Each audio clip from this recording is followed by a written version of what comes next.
카페인이겠죠. 아침에 일어나서 리더님들 역시 가장 먼저 하는 것들 중에 하나가 아마 물 한 잔 마시는 거가 아닐까 싶습니다. 그래서 저의 아침을 이렇게 깨워주는 제품, 이스프링 이야기를 메인으로 진행을 할 거고요. 그리고 끝나기 전에 한 15분 정도는 이제 저의 하루의 마무리를 책임져 주는 제품인 바로 리플렉서까지 간단히 이야기 나누면서 오늘 강의를 진행을 해보도록 하겠습니다.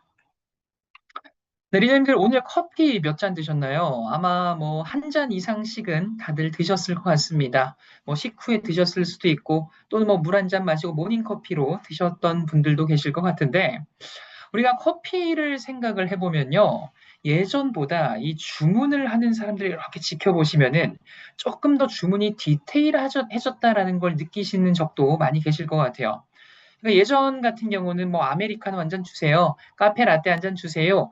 요런 정도로 주문이 완료가 됐었다면은 이제는 저 원두는요, 뭐 브라질산으로 주시고요, 뭐 콜롬비아, 뭐 블렌딩 어떻게 하고, 뭐 로스팅은 어떻게 한 걸로 주시고요, 등등등.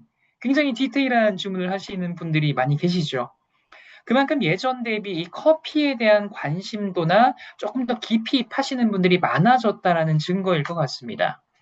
근데 우리가 이렇게 커피를 마시는 거에 이런 것도 따지고 저런 것도 따지고 하는 거에 비해서 우리가 생각보다 많이 안 따지는 것 중에 하나는 바로 우리가 카페가 아닌 식당에 갔을 때라고 좀 말씀을 드리고 싶은데요.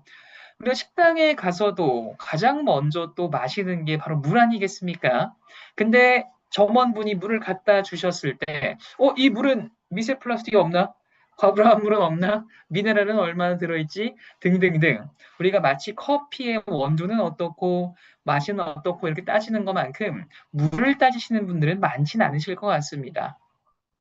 그렇다고 제가 뭐 커피 따지지 마시고요. 앞으로 지금부터 이제 물만 따지세요. 이런 말씀을 드릴 건 아니고요. 우리가 커피를 관심을 갖고 내가 맛을 위해서 이런 것 저런 거 따지는 것만큼의 어찌 보면 반 정도로만 내가 이 물에 대한 관심을 조금만 더 갖는다면은 우리의 일상과 또 건강에 훨씬 더 많은 도움이 될 수 있는 그런 물을 고를 수 있지 않을까라는 그런 차원으로 한번 좀 말씀을 드려보고 싶었습니다. 실제로 커피의 대부분은 또 물로 이루어져 있다라고 하죠. 몇 년 전 방송이긴 한데 기억하시는 분들도 계실 것 같아요. 백종원의 골목식당이라는 프로그램이 있었습니다. 굉장히 인기에 방영이 됐었죠. 저도 굉장한 애청자 중에 한 명이었는데 그때 그 젊은 수제 막걸리집 남자 사장님이 나온 적이 있었어요. 그 사장님 같은 경우는 이 자기 막걸리에 대한 자부심이 굉장히 강했던 사람이었습니다. 그렇다 보니까 백종원 씨가 뭔가 뭐 이렇게 조언을 주거나 솔루션을 주려고 하더라도, 나는 이만큼 다 아는데, 난 이렇게 하는 게 맞는 것 같은데, 등등등 하면서 약간 좀 충돌 아닌 충돌이 있었던 에피소드였는데, 백종원 씨가 그 사장님이 잠시 자리를 비운 사이에 그 막걸리에다가 뭘 살짝 탑니다. 그러고서는 드셔보세요 이래요. 그러고 나서 백종원 씨 앞에 앉았던 그 남자 사장님은 뭔가 막걸리가 좀 더 부드러워진 것 같아요. 목 넘김이 좋아진 것 같아요. 이런 식으로 반응을 했다라는 거예요. 백종원 씨가 뭘 탔길래 그 남자 사장님은 그렇게 반응을 했을까? 기억하는 분 계세요, 혹시? 뭘 탔냐면요. 설탕. 아니고요. 설탕 아닙니다. 제가 오프라인 강의했는데 설탕이요! 막 이런 분이 계셔가지고 설탕 아니고 약간 흐름상 지금 물을 좀 탈 것 같죠? 맞습니다. 그 식당에 있던 정수기 쪽에서 정수기 물을 살짝 떠가지고 물을 이렇게 탔어요. 희석을 한 거죠. 근데 우리가 일반적으로 생각을 했을 때 막걸리에 물을 탄다? 그럼 조금 더 맹맹해질 것 같잖아요. 물론 뭐 엄청 많이 타면 당연히 맹맹해지겠지만 백종원 씨가 뭐 적당량을 이렇게 넣었더니 오히려 그 남자 사장님이 그렇게 어찌 보면 고집이 셌던 사장님이 좀 더 부드러워졌다. 이렇게 긍정적인 평가를 했다라는 겁니다. 백종원 씨가 거기서 뭘 말을 하고 싶었냐면요. 결국 막걸리 당신이 그렇게 자부심 느끼는 그런 누룩도 중요한 거 맞는데 막걸리의 대부분을 차지하고 있는 건 물이다. 그렇기 때문에 이 물이 어떤 물이 들어가냐에 따라서 막걸리 맛도 달라질 수 있다. 그걸 말을 해주고 싶었던 거예요. 그리고 실제로 그 사장님이 본인이 직접 경험을 하고 나서는 굉장히 이제 백종원 씨와 좀 케미가 잘 맞았던 그런 식으로 좀 에피소드가 풀어져 나갔습니다. 이건 비단 막걸리뿐만 아니라 뭐 우리가 방금 이야기했던 커피도 마찬가지일 거고요. 뭐 차를 탈 때도 마찬가지고요. 음료수를 탈 때도 마찬가지일 겁니다. 결국 가장 많은 비중을 차지하고 있는 이 물이 어떤 물이냐에 따라서 맛도 달라지는 것처럼 우리 몸에도 역시나 가장 많은 비중을 차지하고 있는 물질이 뭐예요? 수분이잖아요. 그럼 역시나 내 몸에 역시 어떤 물이 들어오냐에 따라서 내 몸도 달라질 확률이 굉장히 크다라는 겁니다. 그렇기 때문에 우리는 이 물을 마실 때 뭐 맛도 당연히 따져봐야겠지만 내 건강에 실질적으로 얼마나 많은 도움이 될 수 있는 그런 유익한 물일까 그런 부분을 한번 따져봐야 된다는 겁니다. 그렇다면 우리는 어떤 물이 과연 좋은 물이다라고 말을 할 수가 있을까요? 저는 이런 물이 좋은 물이다라고 말씀을 좀 드리고 싶습니다. 요즘 시대에 사람들이 신경 쓰는 요즘 오염 물질을 잘 걸러주는 그런 정수기가 좋은 정수기다, 좋은 물이다, 이렇게 좀 정의를 내리고 싶습니다. 왜 그러냐면요. 우리가 뭐 옷 같은 경우는 의복 같은 경우도 유행이 있잖아요. 한 뭐 10년 정도 전에는 그 다리에 딱 붙는 이런 스키니진 같은 게 유행을 했었다면은 얼마 몇 년 이제 좀 지나긴 했지만 요즘은 이게 통이 좀 큰 바지나 이런 것들이 유행을 하죠. 입는 것뿐만 아니라 먹는 것도 마찬가지입니다. 뭐 불과 얼마 전까지만 해도 뭐 두쫀쿠, 버터떡 이런 것들도 굉장히 유행을 했죠. 이런 것처럼 내가 먹고 입는 것에도 유행이 있고 흐름이 있다는 겁니다. 근데 이런 먹고 입는 것 외에도 우리가 좀 신경을 써야 하는 오염 물질 역시 트렌드가 있다라고 말씀을 드리고 싶은데요. 그렇기 때문에 요즘 시대에 더 이슈가 되는 그런 오염 물질들이 뭘까? 그 얘기를 조금 더 해볼까 합니다. 가장 왼쪽에 지금 손에 들고 있는 거 딱 봐도 어떤 느낌이죠? 미세 플라스틱 맞습니다. 물론 실제 미세 플라스틱은 이 정도보다 훨씬 작습니다. 우리 눈에 안 보입니다. 미세 플라스틱을 좀 형상화하기 위해서, 시각화하기 위해서 이제 미세 플라스틱이라고 검색해 보면 약간 이런 느낌의 사진을 많이 검색할 수 있으실 거고요. 오른쪽 가운데 있는 거는 뭔가 물에서 알약이 뽀글뽀글 녹고 있는 느낌이죠. 잔류의약 물질을 시각화한 겁니다. 가장 오른쪽에 있는 건 뭘까요? 힌트가 알파벳이 있습니다. PFAS, PFAS라고 읽기도 하죠. 맞습니다. 지금 황영림 리더님께서 입 모양으로 탁 해주세요. 과불화합물 맞습니다. 네. 역시 리더님들은 제가 말씀을 안 드려도 이미 얼추 다 알고 계신 것 같습니다. 이 오염물질들 얘기 조금만 더 해보도록 하겠습니다. 일단 잔류의약물질, 그 중에서 조금 더 디테일하게 들어가 봐서 항생제 이야기를 조금 더 해볼까 하는데요. 이 항생제, 치료제인가 환경오염원인가라고 제가 지금 타이틀을 달아놨습니다. 물론 항생제가 우리가 아플 때 꼭 필요한 치료제가 맞죠. 정말 많은 전 인류적으로 도움을 준 그런 치료제가 맞습니다. 그런데 내가 아플 때 도움을 받는 건 너무 땡큐인데 이게 사람들이 정말 어찌 보면 정말 오랜 기간 동안 이 항생제라는 게 사용이 됐잖아요. 쓰여왔잖아요. 그러다 보니까 내 몸에, 사람 몸에 들어오는 거 말고 버려지고 폐기가 되는 것들의 양도 무시를 못 하더라라는 겁니다. 실제로 1년 동안 전 세계에 사용이 되는 항생제의 양은요, 대략 3만 톤 가량으로 굉장히 많은 양이 쓰이고 있고, 그 중에 8,500톤 가량이 매년 강으로 유입이 되고 있다고 합니다. 하루만, 이틀만, 뭐 열흘만, 1년만 이렇게 유입이 되는 게 아니라요. 1년 동안 8,500톤이 500톤이 유입이 되는 게 올해만 그런 게 아니잖아요.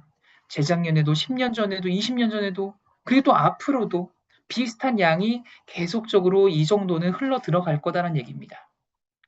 우리 뭐 이제 아시는 분들은 아시겠지만 저한테 이제 귀여운 작은 딸이 있지 않습니까? 다희 제가 맨날 외친다. 다희야를 외친다는 이 다희가 5살입니다. 5살, 한 네다섯 살 이런 꼬맹이들은 어린이집에서, 유치원에서 친구들 또는 뭐 본인의 아이가 한 명 아프다 보면 우르르르 걸려오는 경우가 많잖아요. 감기나 이런 것들.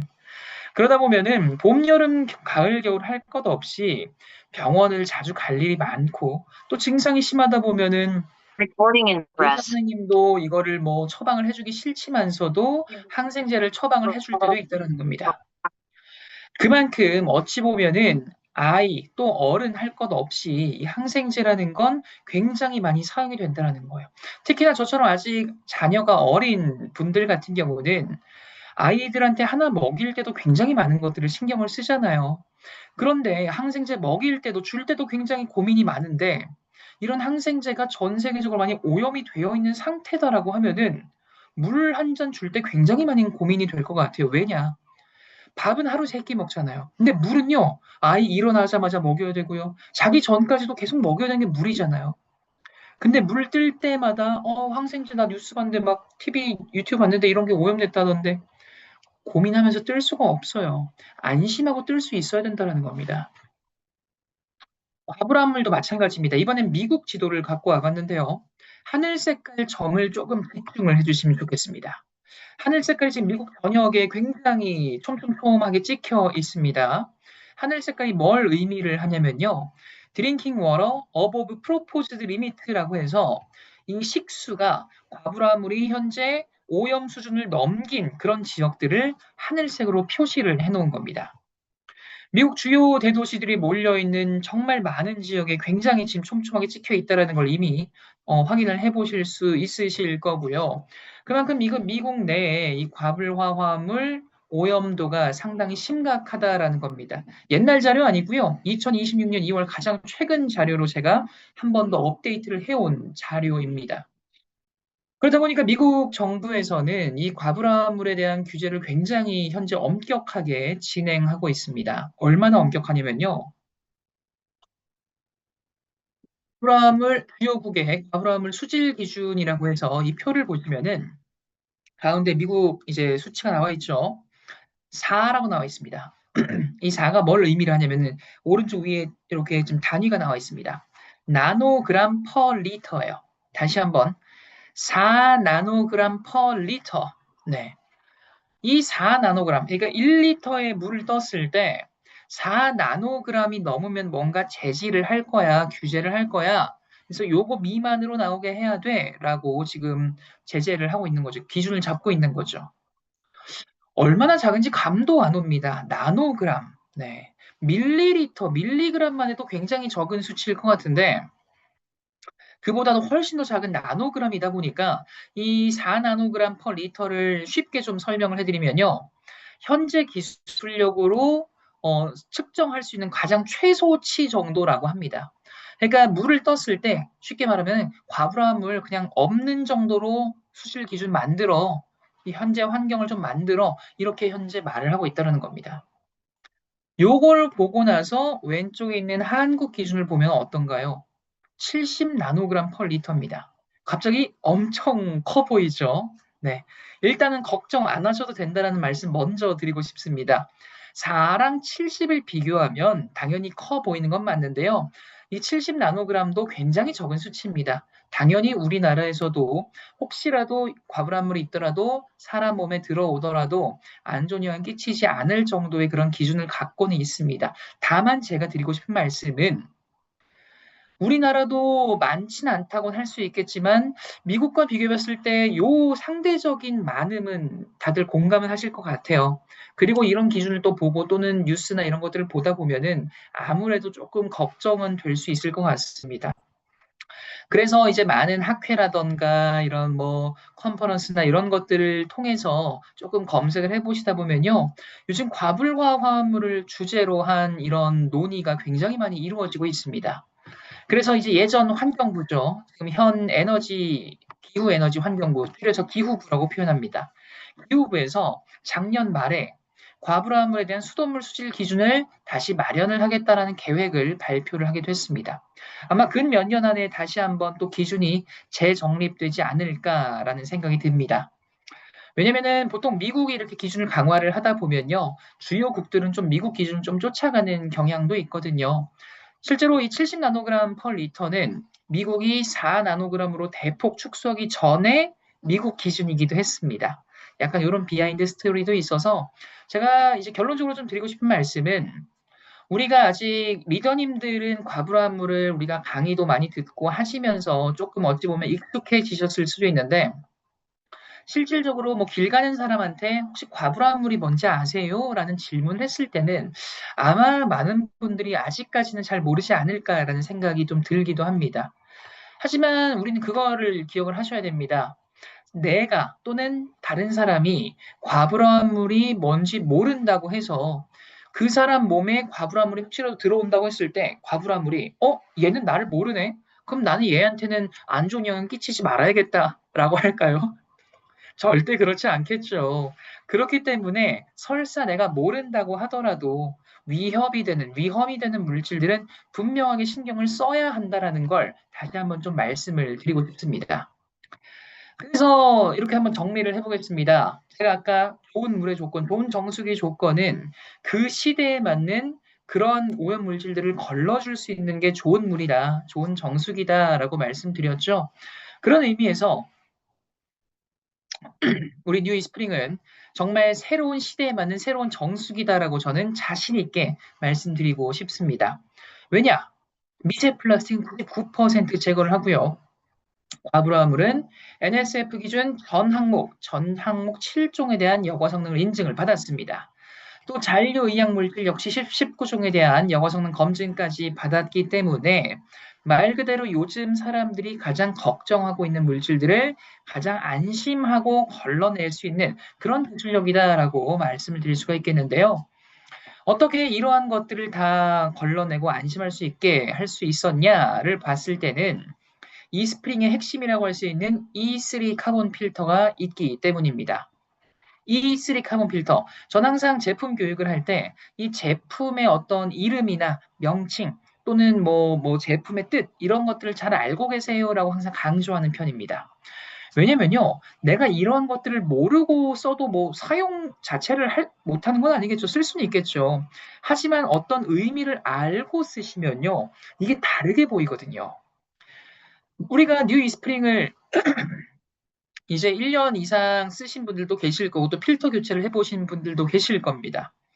그러면 그 뉴 이스프링에 들어간 이 필터를 E3 카본 필터로 항상 부르더라라는 거예요. 왜 그러면 E3 카본 필터라고 부를까를 봤더니 이스프링의 E를 땄고 그 다음에 3단계를 거친다 해서 3가 붙었습니다. 말 그대로 이스프링의 3단계를 거치는 그런 필터링 시스템입니다를 말을 해주는 거죠. 이름만 보고도 알 수가 있다는 겁니다. 이거를 모르고 쓰시다 보면은 쓰시는 분들은 필터 하나 들어가네? 그럼 그냥 뭐 하나만 거치는 건가? 라고 생각을 하는 분들도 실제로 계실 수도 있다는 거예요. 그렇기 때문에 그렇게 생각을 해버리면은 제품의 갖고 있는 이 가치가 조금 더 어필이 잘 안 될 수도 있겠죠. 그렇기 때문에 정확하게 몇 단계를 거치는지 그러한 것들이 어떻게 이 이름으로 탄생을 했는지 꼭 기억을 해주시기 바라고요.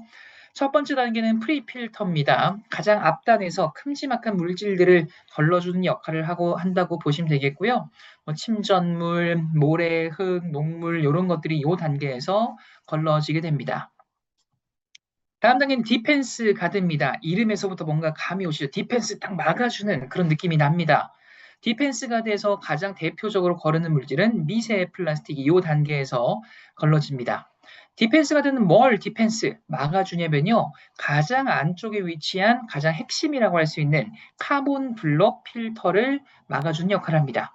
그리고 이 카본 블록은 가장 안쪽에서 가장 핵심적인 역할을 한다고 보시면 되겠는데요.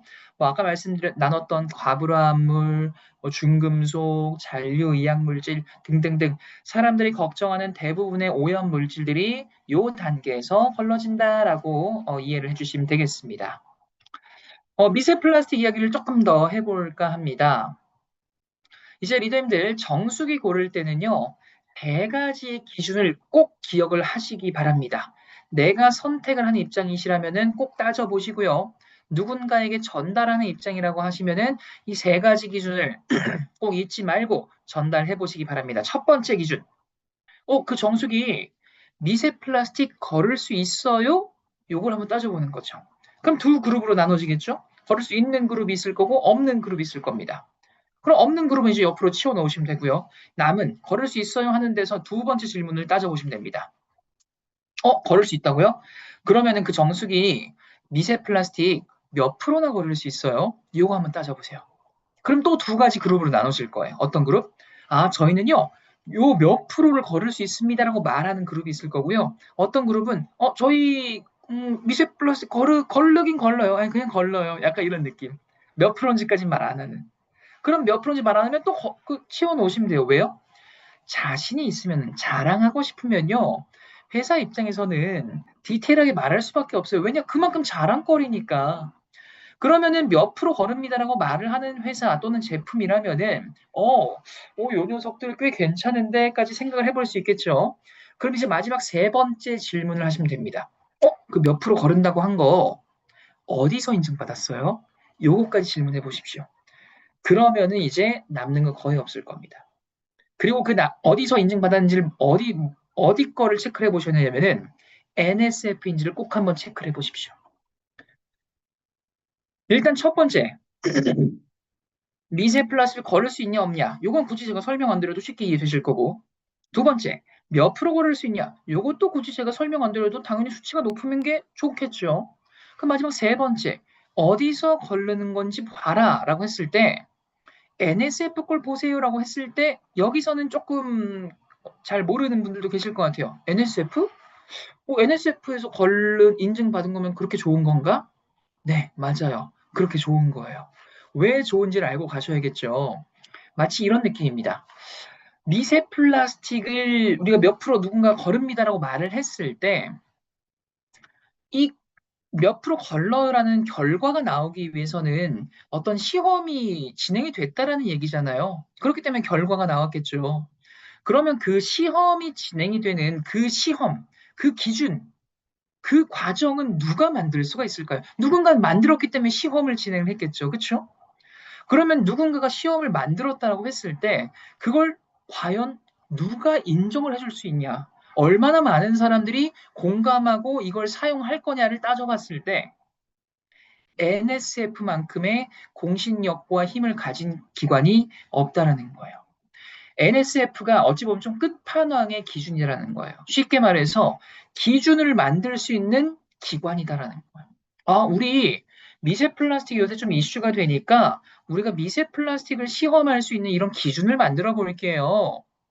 요 기준에 따라서 85% 이상 그 여과가 된다라고 검증이 되면은 이 제품은 미세 플라스틱을 걸을 수 있다라고 말을 할 수 있습니다. 이런 기준을 세우고 한국에서 그걸 말하든 미국에서 말하든 뭐 일본에서 말하든 중국에서 말하든 어느 나라에서도 인정을 받을 수 있는 공신력이 있다는 거예요.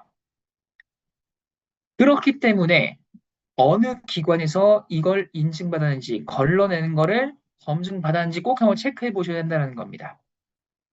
그런 의미에서 NSF에서는 85%만 걸러내도 미세 플라스틱을 걸을 수 있습니다라고 인정을 해주는데 우리는 그 10 몇 프로 남는 것도 우리는 용납을 못 하겠어요. 해서 굳이 더 해서 이 99%라는 놀라운 수치를 결과로 얻을 수가 있었다는 겁니다.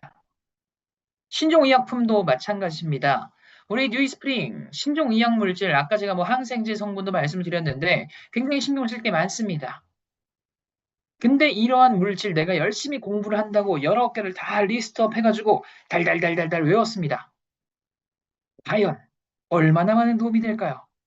내가 개인적으로 공부를 하고 지식을 습득하는 데는 도움이 될 수 있겠지만 이 19개를 내가 열심히 외워서 누군가에게 말을 한다? 저는 개인적으로 이 19개를 외우는데 드는 시간 대비 시간만큼 내가 누군가에게 얘기했을 때 효과적으로 어필까지 되기는 쉽지 않다고 생각을 해요. 왜냐? 이 19개, 말 그대로 이제 의약 물질이겠죠. 이 의약 물질을 누군가에게 말을 했을 때, 또는 뭐 리더님들한테 제가 말을 했을 때, 리더님, 클로랄 하이드레이트가 걸러지기 때문에 굉장히 좋습니다. 라고 하면은 뭔가 좋은 것 같긴 해요. 걸른다고 하니까. 근데 여기 지금 몇 분이나 계시죠? 400분이 넘게 계시네요. 420분이 넘게 계신 이 자리에서 맞아. 클로럴 하이드레이트. 그치. 꼭 걸러줘야 되지. 라고 한 번에 이해를 하시는 분들 많지 않을 거라는 생각이 듭니다. 클로럴 하이드레이트가 우리가 뭔지 어떻게 알아요? 일상생활에 안 쓰잖아요. 뭐 진짜 뭐 약사, 뭐 의사, 간호사 이런 분들이 아닌고서야 일반 대중들은 약품의 이름까지 우리가 쉽게 접할 일은 없다는 겁니다.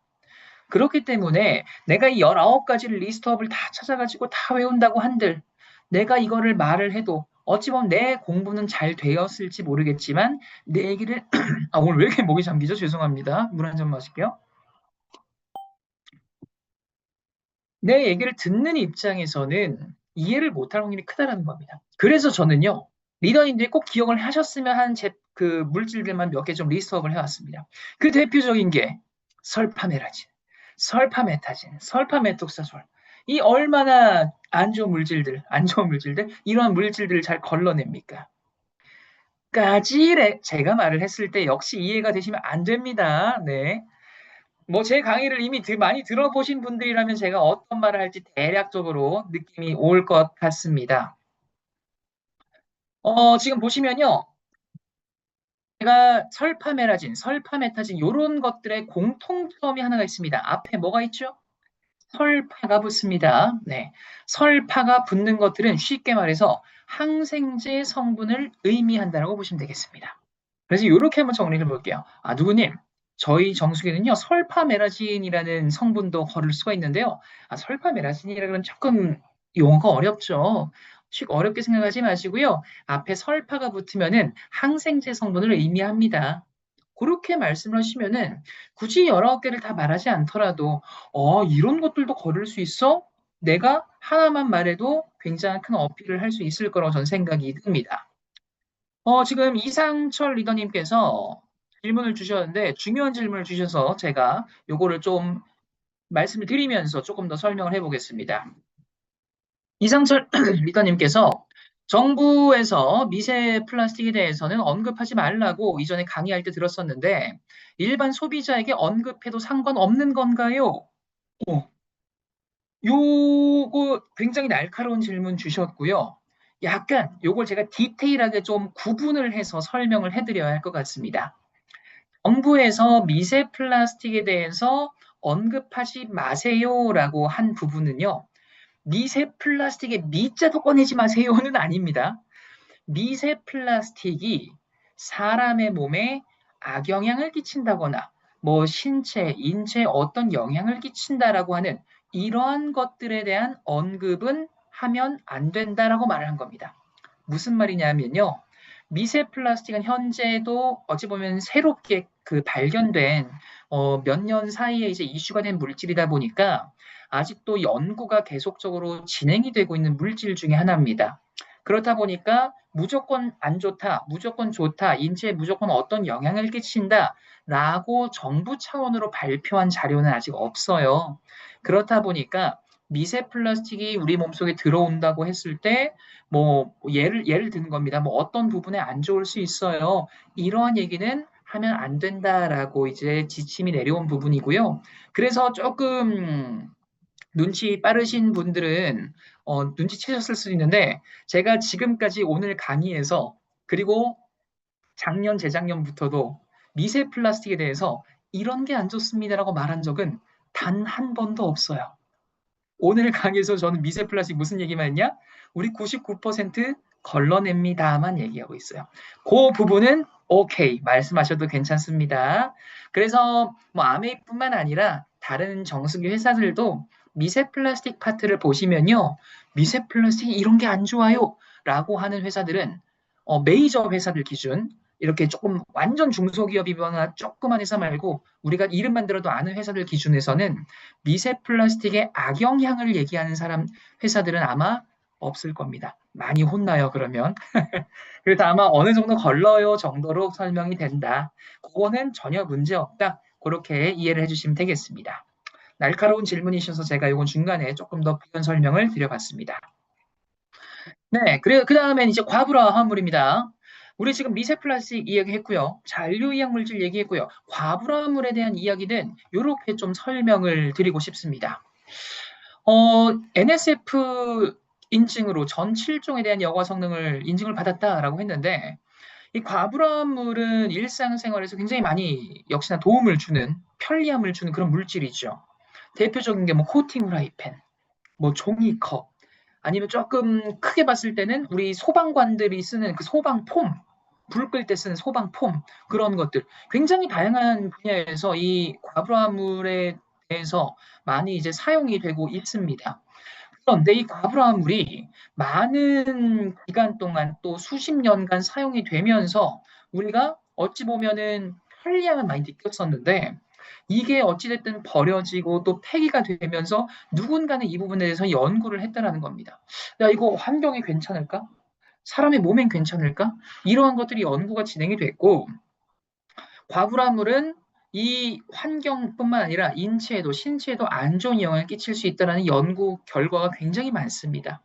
그래서 이 과부라물은요, 특히나 더 신경을 써야 하는 물질로 많이 좀 체크가 되고 있는 부분이고요. 우리 이스프링의 경우 지금 판매가 되고 있는, 제작이 되고 있는 뉴 이스프링뿐만 아니라 구 이스프링의 경우도 과부라물을 걸러내고 있었습니다. 구 이스프링의 경우에는 피포와 피포스라고 하는 대표적으로 안 좋은 물질로 알려진 과부하물에 대해서 걸러낸다는 인증을 받았었고요. 이제 구 이스프링이 한 20년 정도 전에 출시가 되지 않았습니까? 그러니까 20년 정도의 기간이 지나면서 NSF에서도 이 과부하물에 대한 연구가 굉장히 많이 더 진행이 됐겠죠. 그래서 야, 이거 시간이 지나면서 좀 더 체크해 보니까 이런 물질들까지도 걸러내는 게 필요할 것 같아라고 해서 하위 항목 5종이 더 추가가 된 겁니다. 그래서 뉴 이스프링이 출시가 될 당시에는 기존 2종 더하기 5종 새로 추가가 된 것까지 해서 총 7종에 대한 과부하물에 대한 여과 성능까지 인증을 받았다라는 것도 체크를 해주시기 바랍니다. 여기까지가 E3 카본 필터에 대한 설명이었습니다. 굉장히 많은 것들을 걸러내는 능력을 갖고 있었는데 이 E3 카본 필터를 거치고 바로 우리 컵으로 또 나오는 건 아니더라라는 겁니다. 하나의 단계를 더 거치는데요. 바로 UVC LED를 통해서 이제 물을 한 번 더 살균을 하게 됩니다. 비활성화 한다라고 하죠. 이 UVC LED 역시나 굉장히 많은 장점들을 갖고 있습니다. 기존 대비, 램프 대비 더 그 파장도 더 강해졌고요. 훨씬 더 오래 쓸 수 있고요. 그렇다 보니까 어찌 보면은 한 번만 또 설치를 해놔도 10년 가까이 또 쓸 수 있는 게 장점 중에 하나인 그런 기술력입니다. 그래서 이러한 것들을 통해서 우리는 박테리아를 무려 99.9999, 바이러스는 99.99%의 비활성화의 능력까지, 결과까지 얻을 수가 있었다는 거죠. 그래서 말 그대로 안심할 수 있는 이러한 능력들, 결과치들을 우리는 어디서 검증을 받았나? 아까 말씀드렸듯이 NSF에서 검증, 인증을 받았다라는 겁니다. 그리고 이 NSF에서 인증을 받았다라는 건 왜 중요하냐라고 말씀드릴 수가 있냐면요. 단순히 NSF 기준을 따랐습니다. NSF 뭐 표준을 따랐습니다.의 수준이 아니기 때문입니다. 지금 보시는 장표는 제가 NSF 홈페이지, 공식 홈페이지에서 한글로 번역만 해서 갖고 온 장표입니다. 내용입니다. NSF 공식 홈페이지에도 이런 내용이 있다는 거죠. 규정 준수인지 인증인지 잘 구분해 주세요라는 얘기입니다. 무슨 말이냐면요. 규정 준수라 함은 아까 말씀드렸듯이 뭐 NSF 표준에 따라 NSF 인증에 따라 이런 것들을 말을 한다는 겁니다. 이거는 되게 좀 NSF와 뭔가 연관이 되어 있는 것처럼 보일 수 있겠지만 실제 NSF에서 인증을 받은 건 아니다라는 걸 좀 구분을 해주세요라는 의도라고 보시면 되겠죠. 실제 NSF에서 인증을 받기 위해서는 굉장히 다양한 그런 절차들을 철저하게 평가하고 테스트를 해야 된다는 겁니다. 그리고 NSF 인증은 한 번 그냥 인증받는다고 평생 가는 게 아니라요. 계속적으로 지속적으로 재인증을 받아야지만 NSF 인증을 받았습니다라고 표현할 수 있는 거예요. 근데 리더님들 어떠십니까? 우리 뉴 이스프링 전에 구 이스프링 때부터 NSF 인증을 받았어요라는 말을 못 들어본 해가 한 해라도 있으신가요? 아마 없을 거예요. 그만큼 우리는 이 20년이 넘는 기간 동안 이 어렵고 이 오래 걸리고 이 비싼 이러한 절차들을 다 통과를 해야만 받을 수 있는 이런 NSF 인증을 매해 다 우리는 받아왔다라는 겁니다. 그게 놀라운 거예요. 그게 우리가 항상 말해왔던 봐왔던 이 네 가지의 인증들이다라는 겁니다. 어찌 보면은 이 42항목, 53항목, 55B항목, 401항목 구형 이스프링 때부터도 익숙하게 보셨던 거다 보니까 이게 그냥 뭐 좋은 건 나도 아는데 그냥 습관적으로 봤을 수도 습관적으로 말씀하셨던 분들도 계실 수 있을 거라고 생각해요. 익숙하니까. 하지만 이 네 가지 인증이 갖는 가치는요. 그냥 단순히 익숙하니까 편하게 그냥 몇 마디로 안 하고 끝내버리기엔 너무나 아까운 가치가 큰 인증이라고 전 말씀드리고 싶습니다. 그렇기 때문에 이런 네 가지 인증, 얼마나 우리가 힘들게 받은 그런 철저한 테스트를 통과한 인증들인지 다시 한번 좀 기억을 해주시면 좋을 것 같고요. 이런 의미에서 우리 이런 좋은 정수기 많은 분들이 좀 공감하시고 또 안심하고 드실 수 있도록 6월 달에 이제 다음 주죠 벌써 여름을 대비해서 많은 분들에게 경험할 수 있는 이런 프로모션을 현재 기획을 하고 있습니다. 계획하고 있고요. 아마 이미 홈페이지에서 많이 공지들을 보셨을 겁니다. 우리 구형 이스프링 또는 타사 정수기를 쓰시는 분들도 해당이 됩니다. 신형 이스프링으로 구매를 하시면요. 아메이에서 사용할 수 있는 이 아메이 바우처 20만 원권을 증정을 해드리는 보상 판매 프로모션. 이름도 너무 멋집니다. 환승 워터입니다. 이제는 물도 환승을 해야 될 때라는 거죠. 요즘 시대에 맞는 요즘 정수기 많은 분들이 좀 경험을 해보시면 좋을 것 같고요. 6월부터 프로모션 시작이기 때문에 조금만 더 기다리셨다가 필요하신 분들 계시면은 많은 소개 전달해 주시면 좋을 것 같습니다.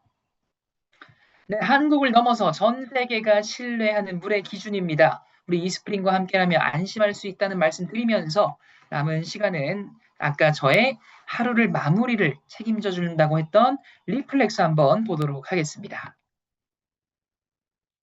이 가벼워지는 5월 다시 걷는 즐거움이라는 타이틀을 제가 한번 달아봤습니다. 리플렉서 16